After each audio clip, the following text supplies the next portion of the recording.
President Trump is knowingly going into a hostile environment on this very network, on CNN, with debate moderators who have made their opinions about him very well known over the past 8 years and their biased coverage of him. My colleagues, Jake Tapper and Dana Bash, have acquitted themselves as professionals as they have covered campaigns and interviewed candidates from all sides of the aisle. I'll also say that if you talk to analysts of debates previous, that if you're attacking the moderators, you're usually losing. Now you have people like Doug Burgum coming out and saying, well, President Biden's very accomplished, trying to set expectations in a different place. What do you expect from Joe Biden?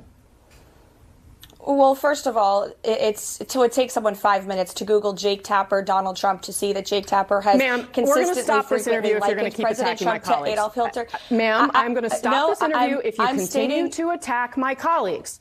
I would like to talk about Joe Biden and Donald Trump, who you work for. Yes. If you are here to speak on his behalf, I am willing to have this conversation.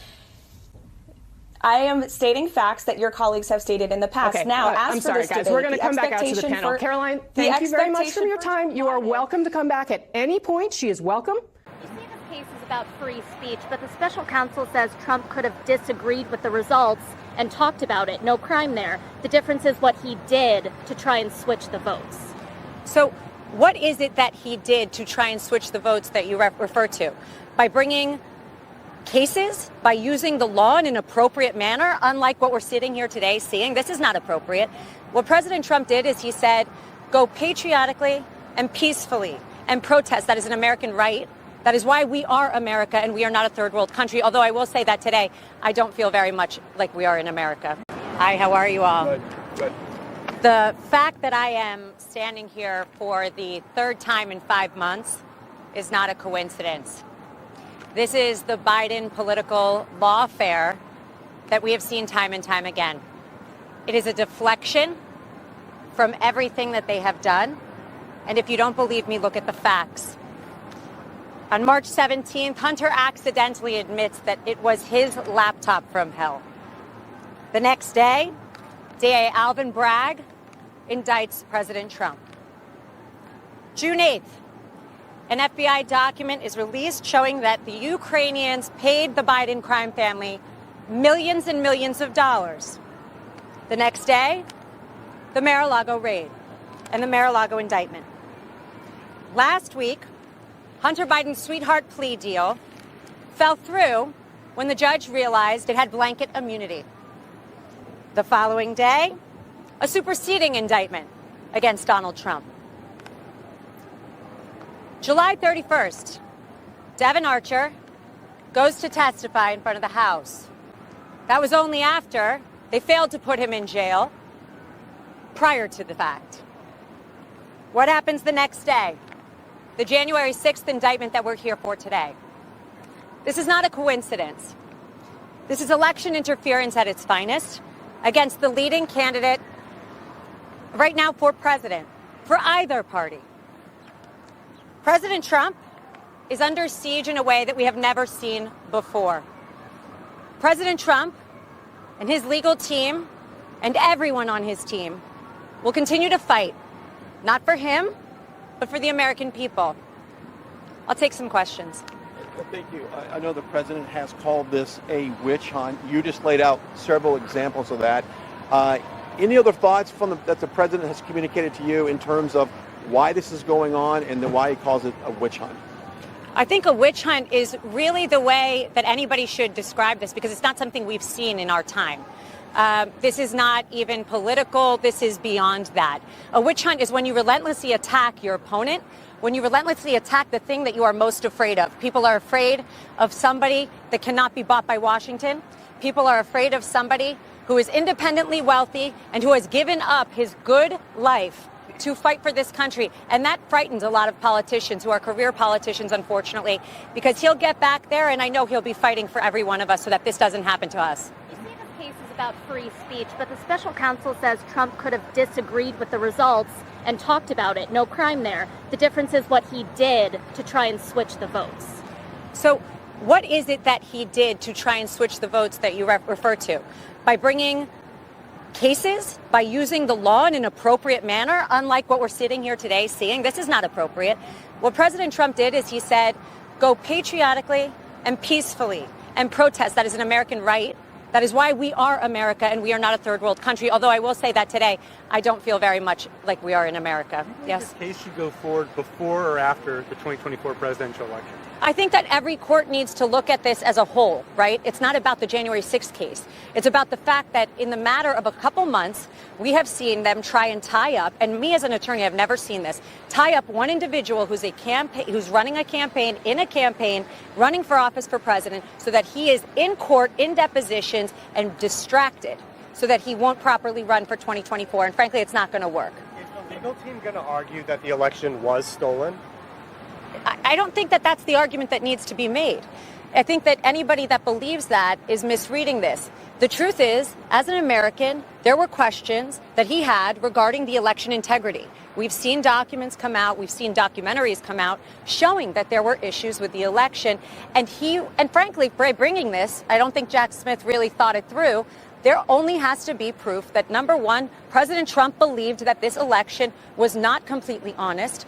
And number two, Jack Smith has opened himself up to a can of worms that we can now look at and really examine. If you believe that he's innocent and that this is all a setup, why not bring it to trial as soon as possible before the election so that you can clear his name? Yeah, I would love to do that, but there's something called discovery. And when somebody wants to say that the 2020 election was perfect and that President Trump has no right to object to it, we've got to go show him all the facts. And there's a lot of facts to show. So everybody has their time. And to say that Donald Trump should then be rushed and not be given the same fair proceeding that anybody else is just, frankly, un-American. It's not fair. It's not the way our system works. A lot of the lawyers who helped him try to overturn the election are unnamed co-conspirators in the indictment. Jenna Ellis isn't. Why do you think that is? I'm not going to speak to co-conspirators or anybody else. I represent President Trump. Let's go one more. There are a number of, there's testimony and there's a number of aides that have said that the president was made aware that he lost the election and yet continued to argue that it was stolen from him. How do you reconcile those two things? Well, I think that everybody was made aware that he lost the election, but that doesn't mean that that was the only advice he was given. As anybody understands what happens in the Oval Office, there are a numerous amount of advisors and politicians and lawyers, not just one or two, that are giving you advice and telling you what they believe is true. So he may not agree with Mike Pence. He may not agree with one of his lawyers, but that doesn't mean that there weren't other people advising him exactly the opposite. And the president has a right, as every one of us do, to listen to several opinions and make their decision. Yeah, I remember hearing Hillary Clinton and Stacey Abrams argue their elections were not right. Absolutely. I mean, how in the weaponization of the DOJ didn't happen then. No, of course not. But if your last name's Trump, it's very different. So Hillary Clinton could have a problem when she lost the election, and we could have a complete liberal meltdown, as we all saw. But when we have dignified disagreements, we take them to court. We say do things patriotically and peacefully. He's to blame for things that he did not himself do. And that's what we're seeing. Frankly, folks, this is not about that.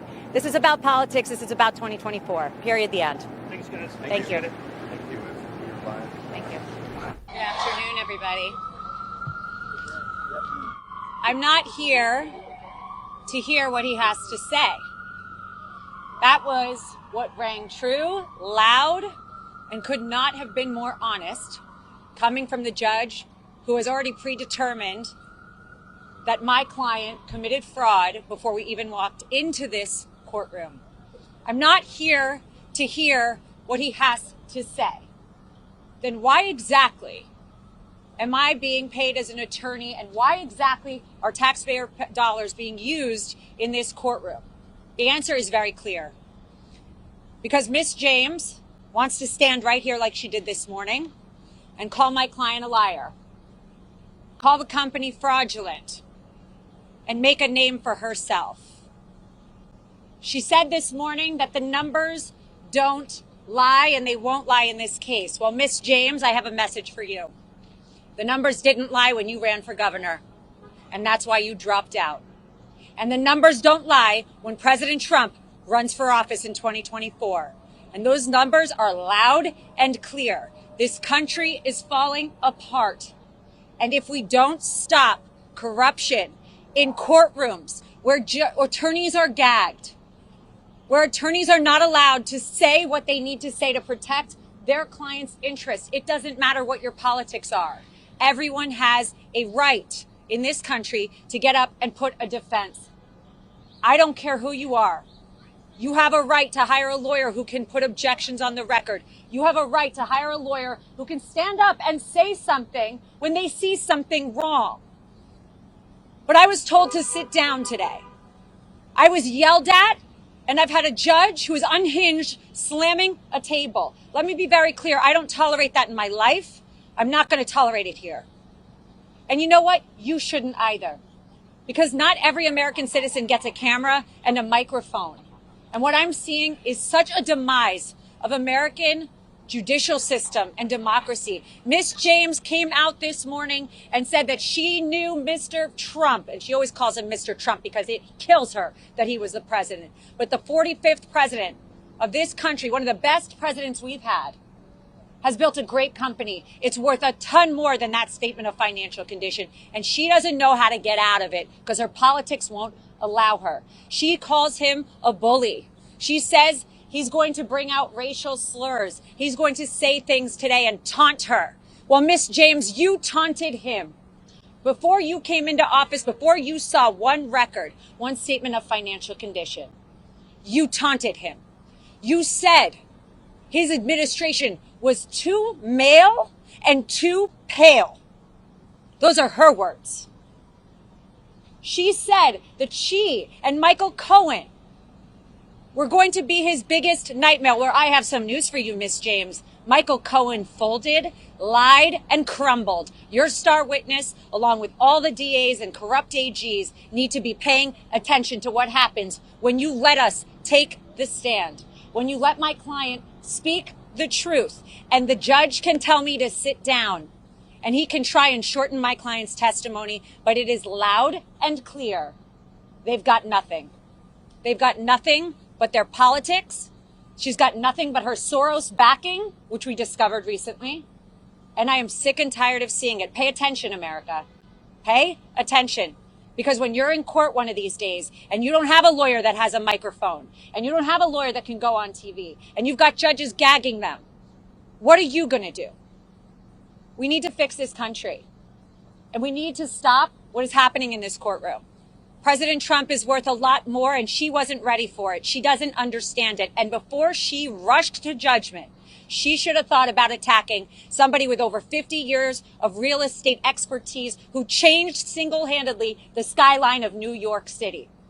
She picked the wrong person, and her politics will fail for it. Are you concerned by the judge's statement that President Trump's longer answers, that he draws negative inferences from the law? So let's be clear about why the judge said that. The judge doesn't like when President Trump explains what actually happened because it's not good for his narrative. This is a judge who clearly has an issue. If you've seen his behavior with me, you've seen his behavior with the president today. He has a clear issue with facts that are not good for the case because he already predetermined, and I want everyone to understand, yes, we do not have a jury. Yes, we do not have a lot of things that we should because they brought it under Section 6312. But this judge decided this case and liability before we walked up those stairs. I didn't have a shot. So right now we're sitting here doing a whole dance, and the only thing they want are facts that are bad for Trump. That's why he's silencing him. That's why he's telling him short answers. And that's why he's clearly enraged. His face is red. He came in hot, and he doesn't know how to handle him. Knowing the judge is the one who will decide the penalties, have you urged your client, President Trump, to keep his answers more concise based on the judge's version? If my client was worried about people's penalties on him, and that's supposed to silence his right to free speech and his right to take a stand and explain, then I wouldn't want to represent him. My client's done nothing wrong. His answer should be full, and if they try and silence him, the record will reflect that, and we'll deal with it on appeal. Yes. Anything else? Why did the president say that last year he was willing to testify? So everything is done strategically. I can't get into that. The truth of the matter is, the 5th was done in an EUO, which is a special proceeding. Once they brought the case, we decided it was better to fight the facts. But frankly, I never thought that she would bring the case because once you see what his actual values are, you see that there's no there. But, you know, she gets a lot of attention from this. You all are sitting out here. She comes out. She calls him a liar. I mean, this is third world stuff. You're not allowed to run before you even know what somebody's company is, before you even know what their financials are, and call someone a liar and call them a fraud and base your politics on this. Miss James would not be the Attorney General but for President Trump. Let's be very clear about that. And that might hurt her a little bit, but that's the facts. The facts hurt. That's why she wasn't a good governor. She didn't make governor. She didn't even come close. She used this case as a cover. Numbers don't lie, Miss James, to use her own words. Numbers don't lie. Anything else? Thank you, everybody. Thank you.